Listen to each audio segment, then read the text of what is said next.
I have had the awesome honor of interviewing Sergio Gomez, and this is his really beautiful work on his website. So I invite you to come check it out.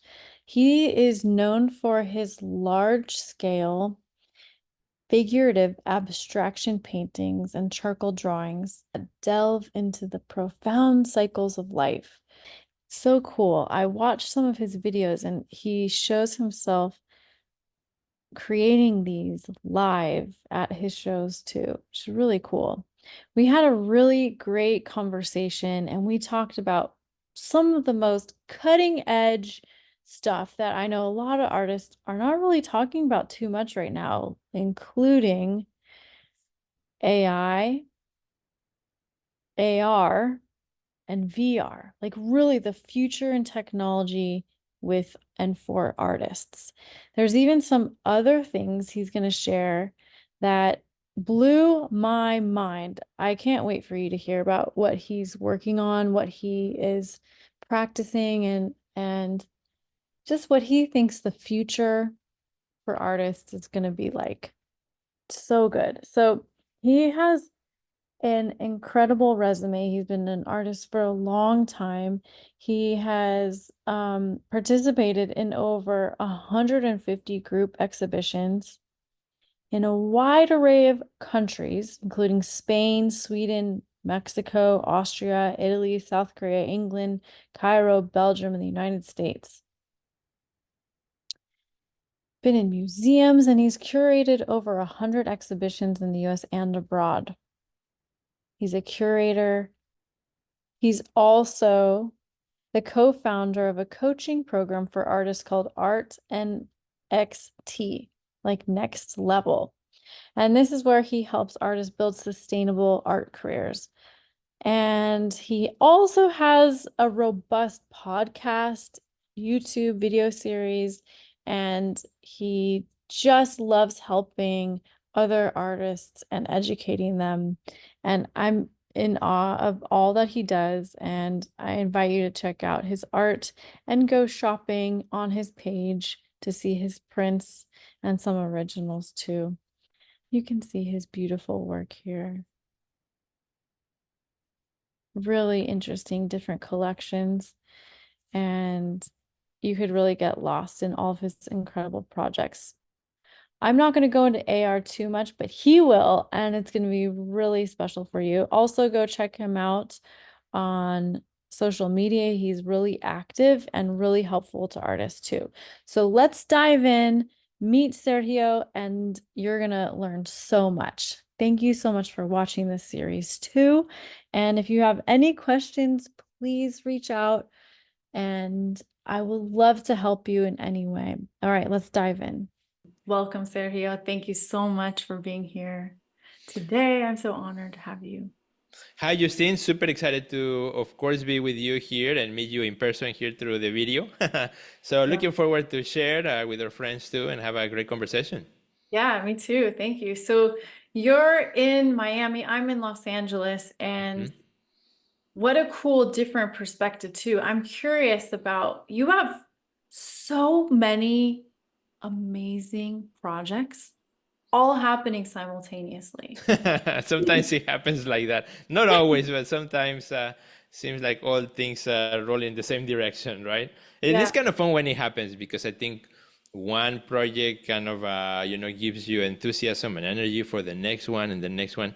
So that's how I enjoy actually functioning better than when there's nothing happening. It's like, what happens? Too quiet. Yeah, I relate to that 100%. I like having lots of pots on the stove. Exactly. So what are you most excited about right now? Well, I just came back from Chicago. I was there for about 11 days. I went for a project that's called Olmec Trails. I was invited to participate in this project with Mexican artists, 33 of them, which I love first when I received the email because it said an invitation, to be one of 33 artists. And my gallery name is 33 Contemporary. So I'm like, wait a minute, what's the number 33 here? That's a sign that maybe this is a good thing, right? Yeah, yeah. So I don't know how they came up with the number 33 or why, but there's 33 artists, half of them from Mexico who live in Mexico, and the other half Mexican artists or Mexican descent artists who live in the United States in different cities. And the idea is to each one of us, we painted a huge reproduction of the Olmec heads that the ancient cultures in Mexico carved out of stone. So they made these smaller replicas, 33 of them, so that we each one of us paint them in our own style with our own ideas, and they will be on view in Chicago from June through October. So that's what right now kind of what makes me so excited, because I just came back from that, so still fresh in my head, and it was almost like a what I would say like almost like one of a self-imposed residency, where I went and said, okay, I'm gonna put everything else on hold. I'm just gonna dedicate just this time for this, and we did that. We made some great friends. We painted a mural in Chicago that was totally unexpected or spontaneous. So yeah, we did a lot of stuff, and that's kind of what makes me excited this particular week. Yeah, so you're doing sculpture and painting on sculpture, or the sculptures are already pre-fabricated? So yes, a great question. The sculpture was already made. An artist in Mexico City made the sculptures or the replicas of the Olmec heads, and it was then given to each artist to paint. So we were flown to Chicago to paint them. So actually, I'm representing Florida in this project, and painting head which had a lot of beautiful greenery and plants from Florida, and they turned out really good. I was actually quite excited. When you do something new, you're not 100% sure how it's going to turn out. I was actually quite pleased with it. I saw those. It looked awesome. And Oh, then, thank you.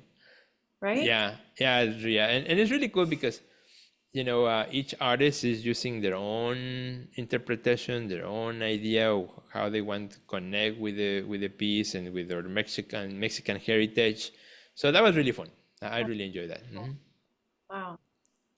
And so you're also an art coach and helping artists, and That's correct. you've been an artist for a fair amount of time and have been very successful. You go to your Instagram and you have multiple different projects. So one of Yeah. these is the ones that you're coaching artists and you're helping discover their mission and purpose, right? Would you say Right. the same Yeah. thing? Yeah.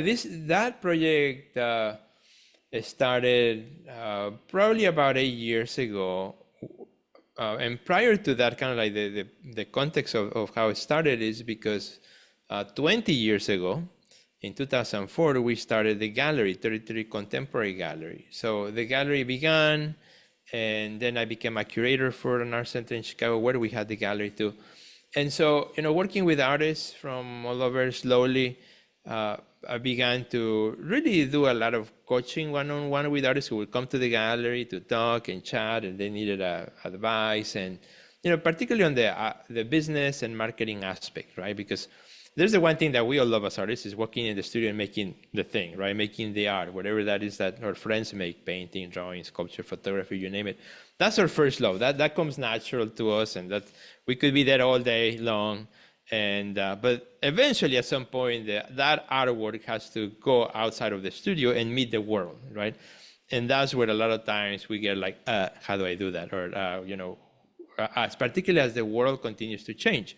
So as people were coming, or artists were coming to our gallery and having conversations, about 8 years ago, we did a conference that we were invited to do on the business aspect, of being an artist. And to our surprise, there were almost 100 artists who showed up. So my wife and I like, well, seems like there's a need here, and we could, do more workshops or more, kind of things in person, but there's only a small number of artists we're going to reach that way. The only way we can reach and help more people, more artists, is to, do a formal coaching program that is online. So that way we can help artists from around the world, because the reality is that what we are facing here in Chicago is the same thing that you're facing in LA, or somebody's facing in London, or somebody's facing, in Asia, because the world is interconnected, and the things that we all need as artists, are similar no matter where we are. The only thing that varies is the context of who we are, where we are, and what we make.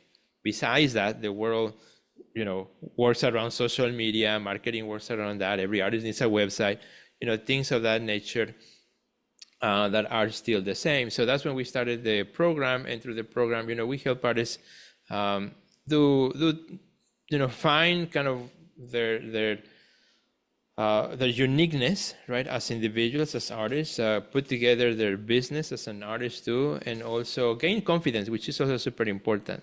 So my wife, she's a psychologist, and so she brings that component to her program where, she provides courses and live sessions and guided meditations and things like that. Because we believe, really, to be a successful artist, you got to start from the inside, right? You got to believe it. You have to, if the mind is not in the place to succeed, it's not gonna happen, right? You gotta have that. You gotta believe it. You gotta build that self confidence that, what I make in the studio, it actually matters in the world. So Mm. that's kind of how it started, and we're still doing it. I love that. That's a really important component to it. You're so right. It does start in our minds, and Yeah. like that idea that if you can conceive it and believe it, you can achieve it. Napoleon Hill. I'm Yes.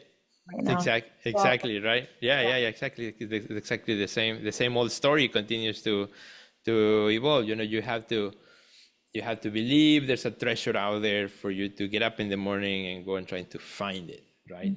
Mhm. uh, and that's what makes the whole difference. And I think for us, particularly for us as artists, we uh, we have a way of working where, we walk in the studio and it's myself and my own voices, right? And that's it.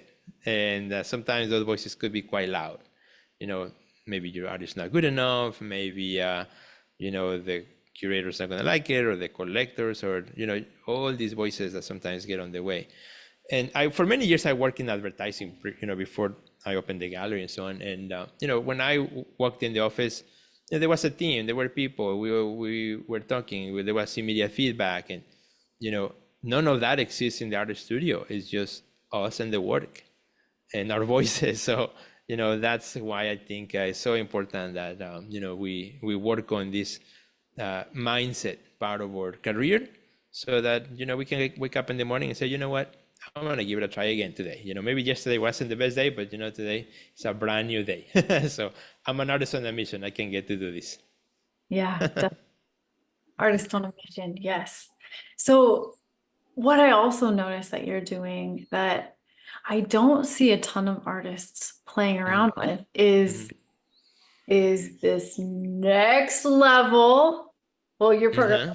level, but also the NFTs, augmented reality, Yes. AR, VR.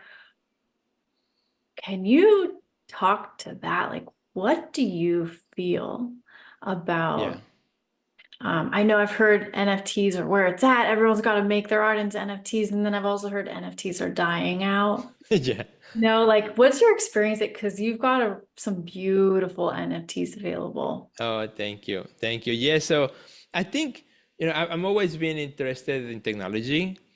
That's something that when I went to art school, I was doing painting and drawing, and I was taking classes for graphic design, Photoshop, Illustrator, any type of technology that was available for artists and for creators. So I think that always has been something that interested me. So when NFTs came around, a couple years ago, or 3 years ago maybe, I was quite interested, and so I spent and invested a lot of my time learning about NFTs and working with artists who were doing NFTs, understanding the technology and the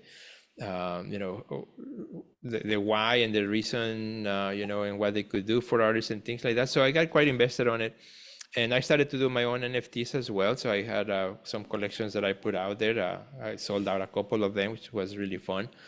But with all things, I think it was like one of the things that came really fast, became really hip, and then it died out quite quickly in terms of what a lot of people saw it as a way to make quick money, and became also oversaturated with just about anything, and anything could be an NFT. And I think what happened is what eventually had to happen, which had to as a new technology, we had to go to a period of cleaning all the stuff that is just not really good, right? Per se.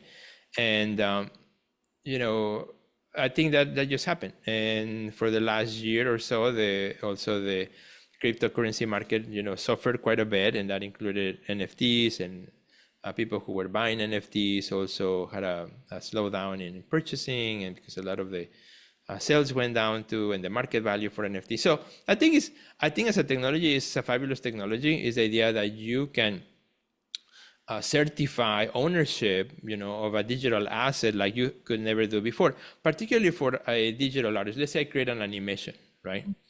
And at the same time, I walk in the studio and I create a painting. Well, for the painting is there, exists. There's only one of them. If I give you that painting, now you have it, right? You may own it. I don't have it. It's no longer in my studio. For the digital asset, is way different because it's digital, can be distributed. How do you know who owns it and things like that? So that's where the NFT, became pretty much a certificate of authenticity or ownership of who owned what.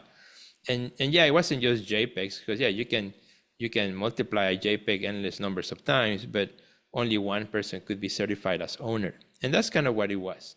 And it still is, it's still, I think, as a technology, I think it's still going to be used. And right now, I think we're going through that transition of, okay, we lived through this NFT craze, and now let's find the correct applications and how it will be used in the future. I'm excited to see what's going to happen. I'm not doing NFTs right now, just for full disclosure. When the market went down and everything started to go crazy, I actually stopped making NFTs too. And because it's a time consuming, at the end of the day, it's like, okay, what do I want to, how do I want to spend my time? What do I want to create? And at this moment, I didn't see the need to create more NFTs, so I stopped. Yeah, thanks for sharing that. That's really interesting. Yeah, and that adds, just one quick maybe word of advice for any artist who gets on their Instagram DMs from people who say, I love your art, I want to buy it as NFT, or, I know a bunch of NFT collectors. Be careful, all those are scams, because right now the market is down, so they're going for artists who do not know anything about NFTs, and yeah, so, just be aware of that. Yeah, I'm glad you said that. That too, for sure. Yeah, we all get those emails or those DMs. Sergio, what is your creative process look like? Like, how often are you producing art? And later I'm going to ask you about selling art, but I'm curious, like, what's the production like for you right now? Yeah, and I think it's all connected. That's something that many years ago I made a decision, right? Of I'm not going to put myself a quota. Let's say I'm gonna spend such a number of hours in the studio. Because the moment I set a quota for myself, if I didn't make that quota, then I would punish myself, right? I would not. I would feel less of an artist. I would feel guilty because I did not meet my self-imposed quota. So, and because I do other things, which I consider everything to be part of my art career, I don't consider them to be separate, the studio from the gallery, from the education component, the coaching, or the curation. I see my art career as all of those things as one, in which I get to do different things that I love and enjoy. I enjoy most of them. I went to take down a show also while I was in Chicago that I had put together two months ago. It was called Awakening Earth, and it was a beautiful show. So, that is, I'm spending countless hours putting together that show, installing the show, taking down the show. I could be in the studio making art, right? But I don't see it as that. I don't see it like, well, I wish I was in the studio instead I have to be here putting nails. The way I see it, I love doing this. This is something that I love. So therefore, to answer the question specifically, my studio practice is very fluid. Just like I spend, just like the last 11 days, making art every day, working at it, and I didn't do much of the business or other things I had to do. Now that I'm back, I have to catch up, and I do a lot of other business things. So this week and next week, I probably will not do any art, to tell you the truth. And I'm totally fine with it. I'm totally okay with it. That's how I chose to to live my life and my career as an artist, right? I'm not saying you have to do what I do, and I'm not saying I'm right or you're wrong. I'm just saying that's what I chose, right?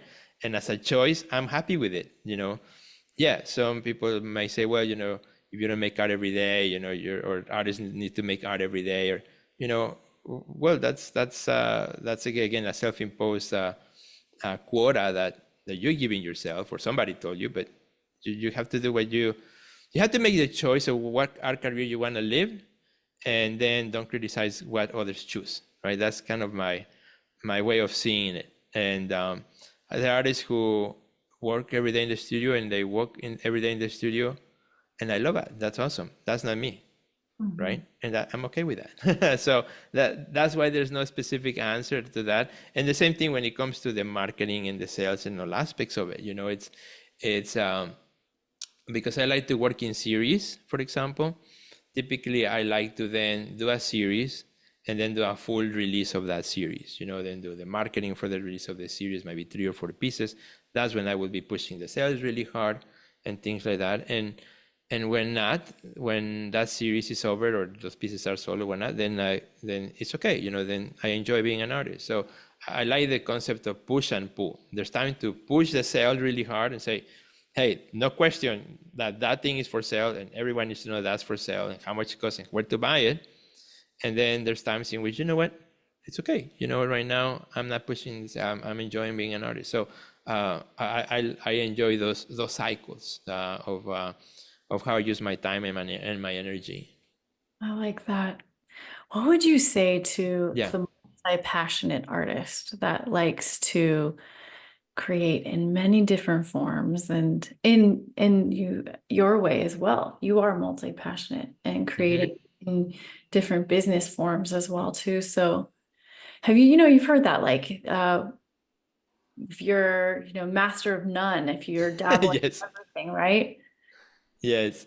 I recently, last month, I gave a lecture here in Miami, and in the Q&A, somebody asked me, so Sergio, if you were to choose one thing, which one would you choose? Would you be the artist, or would you be the curator, or the gallerist, or the educator? Which one would you choose?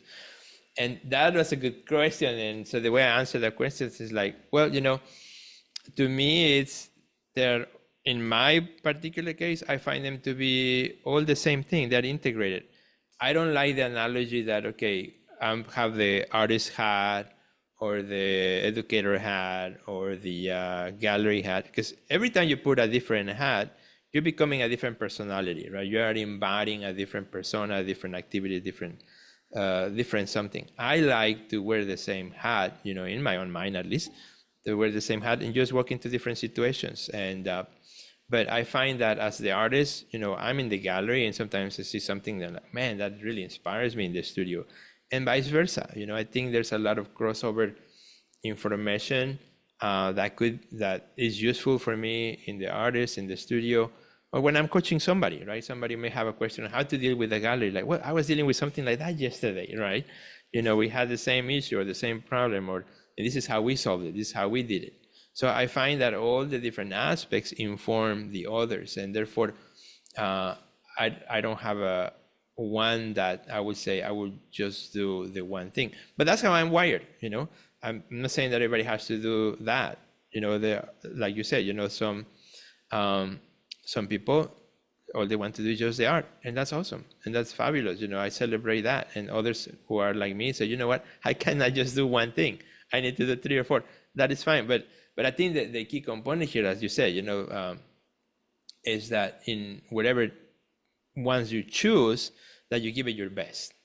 That you give it your best, that you give it your full capacity, your full emotion, your full energy, so that the others don't lag behind. And that's where learning where your limitations are important, right? Like learning, okay, when am I giving too much that now my art studio is really lacking, that my paintings are not as good as they could be. And that's something that each one of us has to manage, has to figure out what's that balance, and so that I'm happy with what I'm putting in the gallery, I'm happy what I'm putting as a show, I'm happy with the coaching program, and I'm happy with my paintings, Mhm. The moment I'm not happy with one of them, it has happened to me. I speak from experience. There are times in which something is not right, so I have to step back and figure it out. Okay, what do I need to adjust to do differently, so Mhm. that I can get back to it. Mhm. Yeah, well Yeah, said. which probably is for you a similar situation, right? Because like, we are doing this conversation now. You could be in your studio making art, but you chose to do this podcast interview, right? Right. Yeah, I know. And what you're saying, I love it because it's giving us permission, me Exactly. personally, to just own exactly what I feel passionate about doing when I feel passionate about doing it, Exactly. going with that Exactly. flow and what you're saying with cycles of that, just trusting it and going with it. Yeah. Hmm. Yeah, so cool. Okay, I got another one for you. Okay. What is feeling like, well, maybe not feeling, but Hmm. uh providing you with the most fruits, maybe financially, in terms of selling originals, prints, NFTs you mentioned are not so much right now.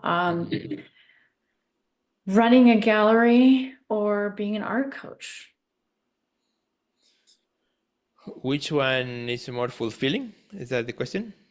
Or Yeah, which? maybe, yeah, and fruitful. Oh, Really, okay. yeah, really providing you and providing for you. I think it's a combination of them all.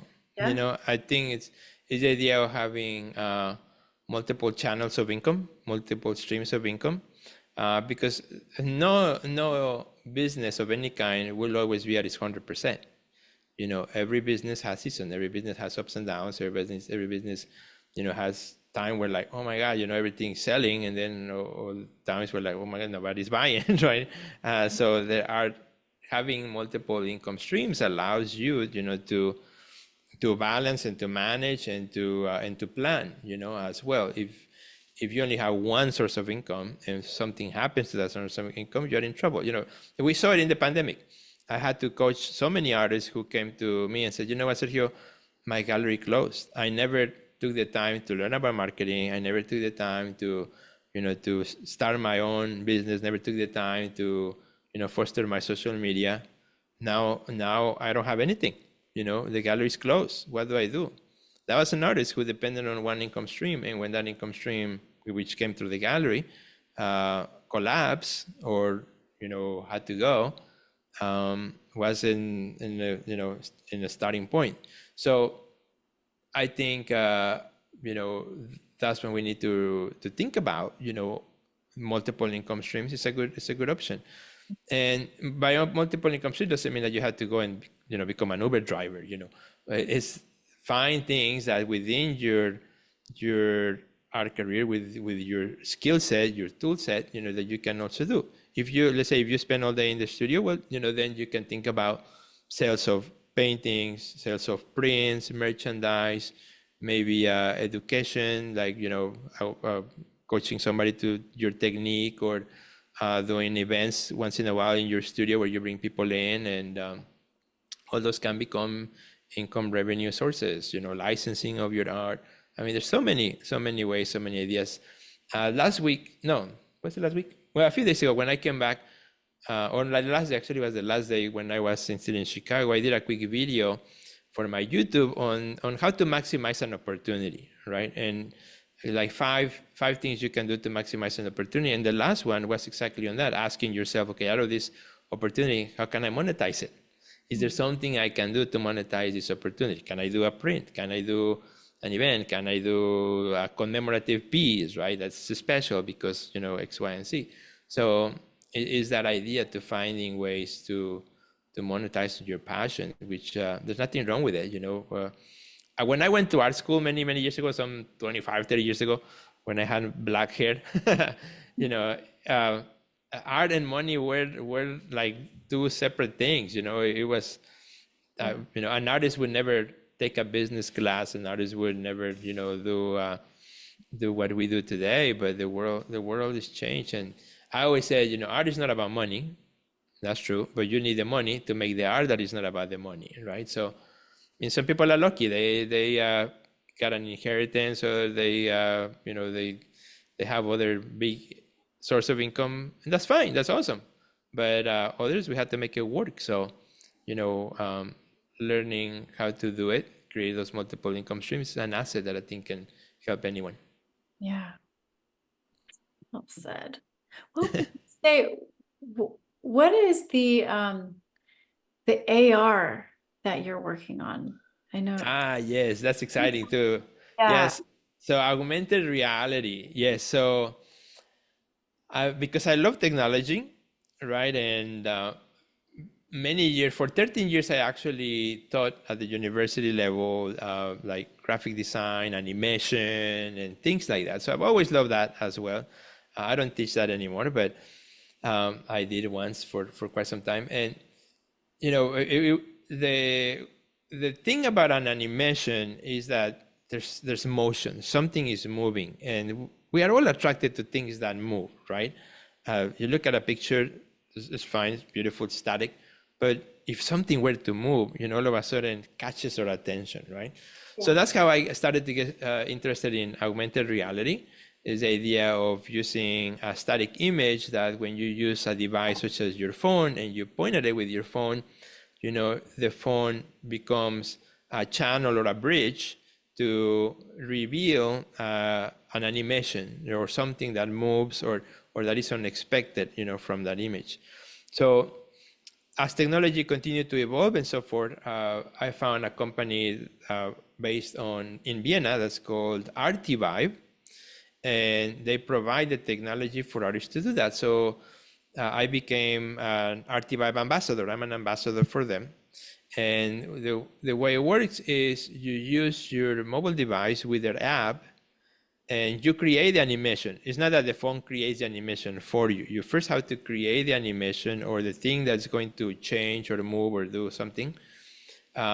You create that first. So you use the app to look at your artwork, and then what it does, it reads the image and then it replaces it with the animation that you created. So the viewer gets to experience, you know, an alternative image to what you have or to what they're physically seeing. So it has like this magical aspect to it, right? It never stops me to amaze me when somebody, you know, I have a couple of pieces in my home that are activated with AR and augmented reality. And so I'm like, hey, check this out. So I give him my phone, I open the app, I said, okay, look at it with my phone. So they look at it, and I mean, their eyes like, oh my God, you know, oh wow, you know, now they want to see every piece of art with it. But of course, it only works with the pieces that have the augmented reality feature that I have activated through Artivive. So it's a really great thing. I could, you know, yeah, it's fun, but also could be used educationally. I have used it in exhibitions where, for example, I have some pieces that when you look at the piece with the Artivive app, you see a time lapse of how I made the piece. Or I have others where you see the layers of how I painted the artwork, right? So I took multiple photographs of different layers. So using the app, you can actually walk back in time through the piece. So it is really fun. I'll send you some of the links so you can see them. And so there are multiple things you can do with it. You can animate, you can create layering, or you can add video component to it. And it's all through that app. Yeah, through Artivive, yeah. And I saw And that's connected to Canva too. yeah, so you can actually create a simple Canva animation and connect that to Artivive, and boom. Yeah, the app is free. Anyone can use the app. You only pay for, you know, the amount of views that you get if you want. There are different plans that you can choose from.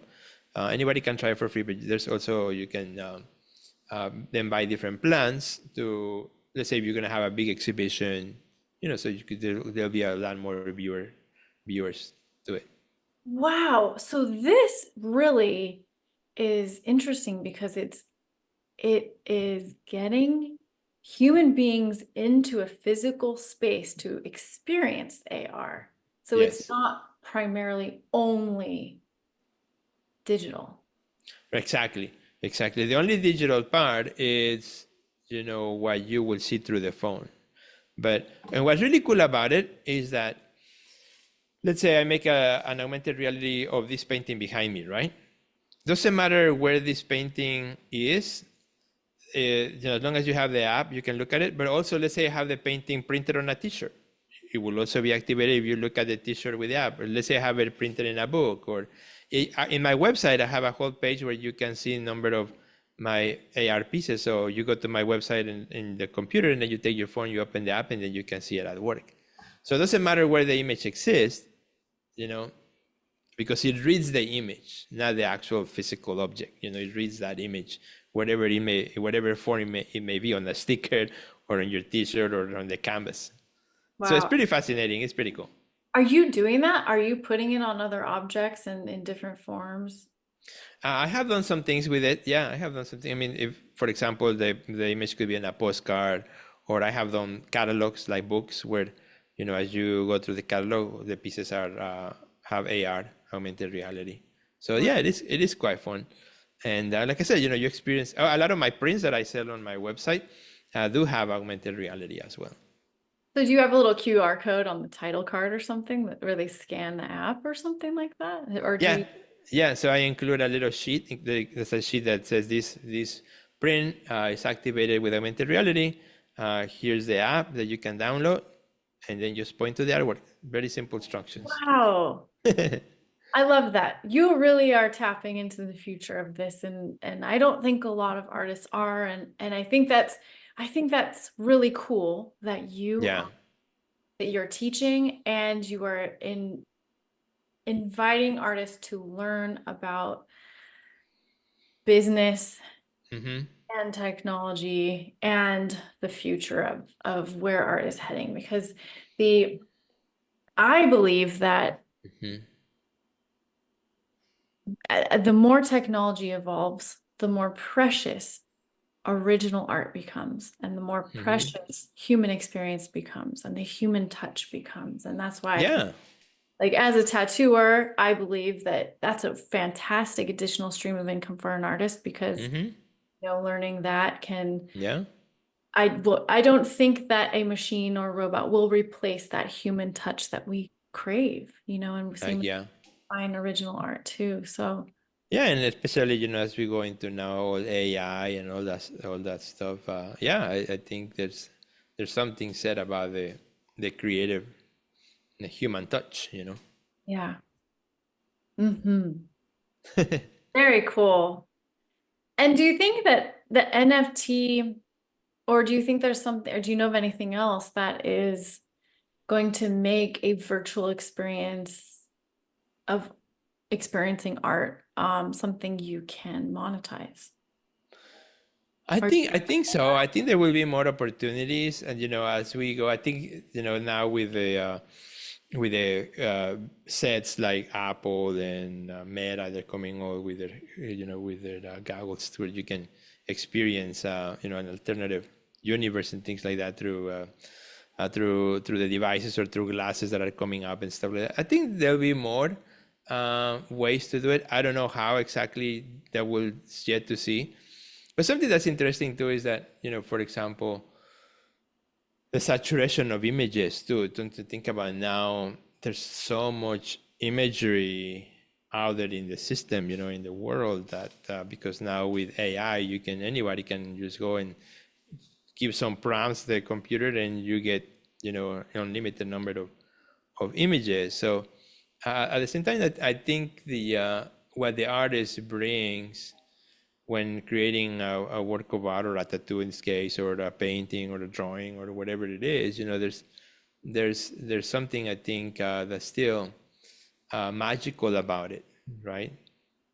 Where perhaps maybe somebody may not be able to distinguish on a computer screen, what was painted and what was created digitally, but outside of the computer screen, there's still that tangible element of the painting or the texture, the way light hits that object, the way something's painted or drawn on your arm, those things I think is the one thing that still remains unique and true to us. Mm, absolutely. Have you made any of your art with AI? I have done tests with it, where, for example, I have taken a painting. Let's say this painting, you know, because I do paintings where I use the human form, the human figure in an abstract way.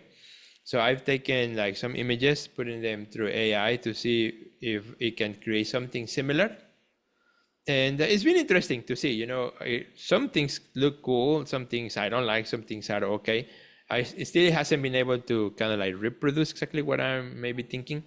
But again, you know, I think it's just a matter of time, who knows? But it's getting better and better. But, you know, I see it as a tool also that I can use to explore ideas, or, you know, to see something a little different to how I originally created. For example, what I did is I put a particular painting, which is a male silhouette, and then I said, you know, kind of like different prompts to reproduce it as a female. See if we could actually translate that image and give me a female version of that image.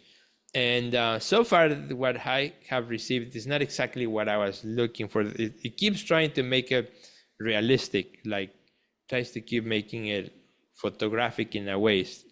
Still hasn't found the balance between what I do, which is the abstraction and representation. You know, yes, you can recognize the figure, but it's abstract, you know, or it becomes too ornate, or, you know, I just haven't got the right thing yet. But I think it's around the corner, or maybe you know, if I keep playing with it, maybe if I have more patience, I might be able to get it right. But Yeah. Yeah, yeah, there's so much here, so much, right? I know. Yeah. It's time to be an artist and playing in all these different fields. Yeah, time, and that's the aspect of time. You know, how Mm. much time are you willing to spend on all these things when time is finite, and, you know, you have to decide how you use it. Right. The big Yeah, question. yeah, And then how do you come back to, your idea of like every artist has a mission, right? And uh-huh. how do you, if you have all these incredible ideas, bring them into the present and actually create them, manifest them, actualize them? Mm-hmm. Do you have any advice for artists, multi-passionate artists, on how to fulfill this creative, The voice, right, or a mission? Yeah, yeah, this like burning fire of all these different ideas too? yeah. Well, you know, I think it was last year. It was in January. I was starting to really work in this idea of we're artists on a mission, and that's when I started to kind of like talk about it more and more, and in my podcast and in the shows and things. And seemed like it started to resonate with a lot of artists, the idea that, you know what, you're an artist on a mission, even if you are not very clear on what that mission is. You know, even if sometimes you walk in the studio and you're totally lost, even sometimes, you know, you may feel like I don't know exactly what it is. But the whole message of Yours on a Mission is that in order to embody that mission, we gotta walk ourselves to the creative space, right? When you engage with the creative activity, that's when your mission begins to take shape. That's when it becomes tangible. That's when it becomes visible, experiential. So the whole idea of artists on a mission is, you know, as you have one passion or multiple passion, is, you know, in order to embody that mission, we have to get to work. You know, we have to get to work. And by doing so, you know, I think the mission will become more clear and clearer as well. And you know, things that can help a lot is, you know, make work, right? Even when you're not even sure what to make, just make, and that will give you some steps. But also write. I think there's something about writing that helps us to clarify our thoughts or ideas, our mission, and really ask yourself, you know, what's my mission with my work? You know, what is my work about? What am I about? You know, and those, it's a good exercise. You just do it for yourself. You know, that gives you a good exercise to begin to clarify what is it that you do, how you talk about your art. You know, how you talk about the things that you do to others, so that you are more effective speaking. You're more effective, more clear in your mind as to what is it that you do. And I went through that exercise myself. You know, I've been making art for many years, but like, you know what, I wanted to clarify my own art statement. Like, what if I would just really make my art statement instead of longer, just really, really short, really, fine-tuned to what's my mission as an artist, right? And then what's my mission as a gallery and as a coach and so on. But, you know, asking those questions helps us to clarify and think about it. But make, right? More than important is make. You can spend 3 months thinking about it and not making. So, but you can spend 3 days making, and that will give you more clarity than the 3 months that you spend thinking about it. That's so true. Yeah, like action brings the clarity, right? Exactly. Yeah. Yeah. Yeah. Like, for example, I decided, that I was going to talk about my art as a sanctuary. I never thought about that until I started thinking about, what's my mission. I want to talk about my art as a sanctuary, where the spirit meets the human experience. That's my art. That's what my art is about.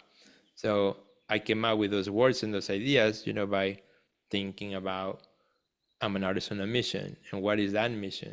How do I define it? How do I describe it? So those words came to mind, and I continued to chew them, think about it, and it makes sense.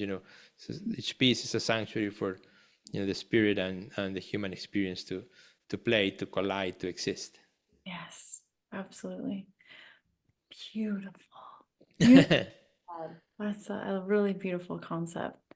It's Thank you. actually similar to I named my tattoo studio or Uh-huh. altars. Altars? Oh, tell me about it. Why? Well, because I think about earth is like Uh-huh. our physical form is like this earth form Okay. we experience the world through, and then it being this altar, like a sanctuary, Yeah. the divine to God to inhabit and create through. And you think about body art Mm-hmm. or using your body as art or to create Mm-hmm. art, you know, Mm-hmm. that's Mm-hmm. I pulled those ideas together. Sounds really I similar to love it. Yeah, it's very similar. Like, so in my work, there's two things I look at: is the cycles of life, Mhm. right? That there's a cycle of birth, growth, then age, and we die. So that's a whole cycle which exists in nature, and then also spirituality. That's another thing I really value in my work, right? So the value of spirituality is super important in my art. So there's two aspects, right? The one above and the one below, and the meeting in the middle. That's the sanctuary, right? That's the painting. So kind of similar to kind of your idea of your studio. There's Yeah, yeah, it a feels lot of similarities. a lot. Yeah, I noticed that too, and I that's why I admire you and feel drawn to you and Hmm. uh, learning from you, and because that you're um, a more advanced version of what I hope to become, and that in the way I teach or help other artists, and learning tattooing as another form of creation, Yeah, and you're doing all of it, and I but admire all of the things, and that you're but still making art and selling that too, and like thank you. But you're it's that's scary for me, like tattooing, because yeah you see, I can screw up a painting, and what, I just it over and that's it. But you're working on somebody's body, right? That's body art. That person's gonna wear that thing and gonna walk around the world with that marking. But does that gives you almost does it feel do you feel the weight of responsibility? I'm putting my mark on somebody else's body to walk around the world with it. yeah, it's a huge responsibility a huge honor, so I don't take it Yeah, like exactly. Yeah. yeah, and yeah, I challenge you when you're ready to learn, Sergio. I'm ready. I'll teach you. Let's I don't do know. it. Can you That really is gonna make me sweat. can you imagine your art on skin? That would be cool. Like this is like, I don't know. Yeah, you can totally like I do an intuitive process where my Uh-huh. clients don't know what they're gonna get, and Oh, really? I ask them to share their intentions with me, and then I Hmm. free flow. I paint a design on them, and then I tattoo it.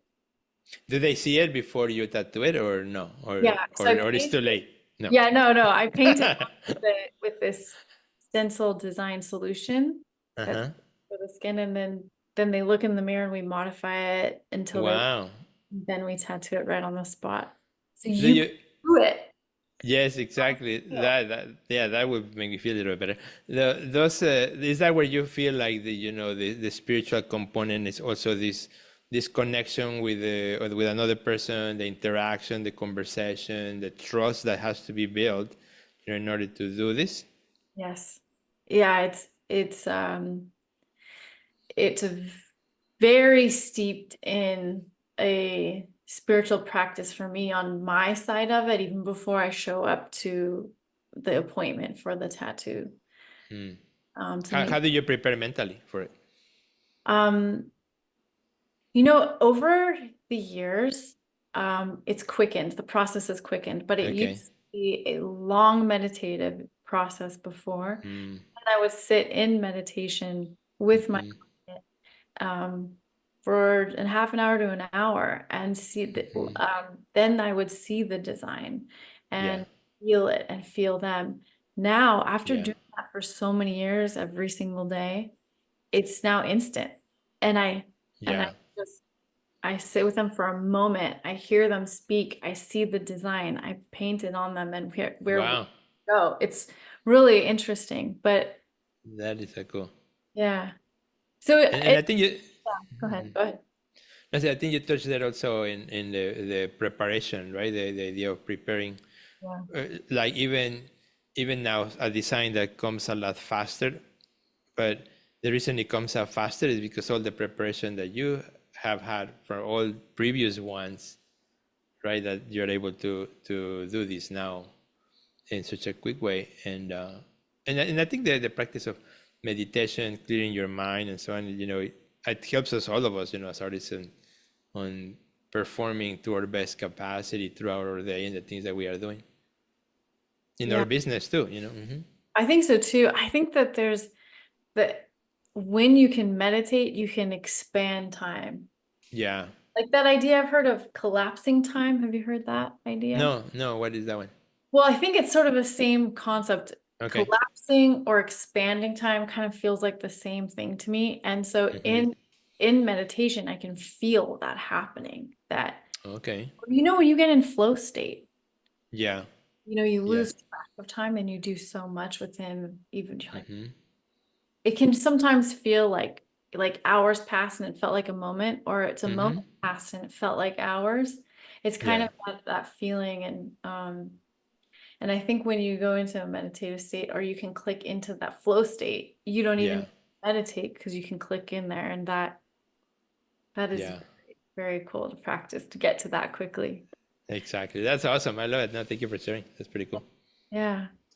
Well, thank you. I'm so grateful and honored to get to speak with you today and share this conversation and time with you. Thank Thank yes, you. thank you, Justine. Thank you for sharing also the great questions. To have a chat, and yeah, I think it's just sharing what the journey we all have been through, and you know, uh, each one of us has a journey, but we all learn from each other. Yeah, thank you so much. Yeah, I know you're going to help so many people and are helping so many people, but and through this interview. we So hope so. We hope so. We hope so. Thank you for having me. yeah, totally. Well, I look forward to seeing you in the coaching program too and learning from you more too. And Yeah, of course. Yeah, anyone who wants to kind of follow the activity that I do, the best place is through Instagram at Sergio Gomez Art. That's where you can find me every day. That's my channel of choice. yeah, and you have a gift. I forgot to mention that. Thank you so much. You have a gift you're offering, and it is the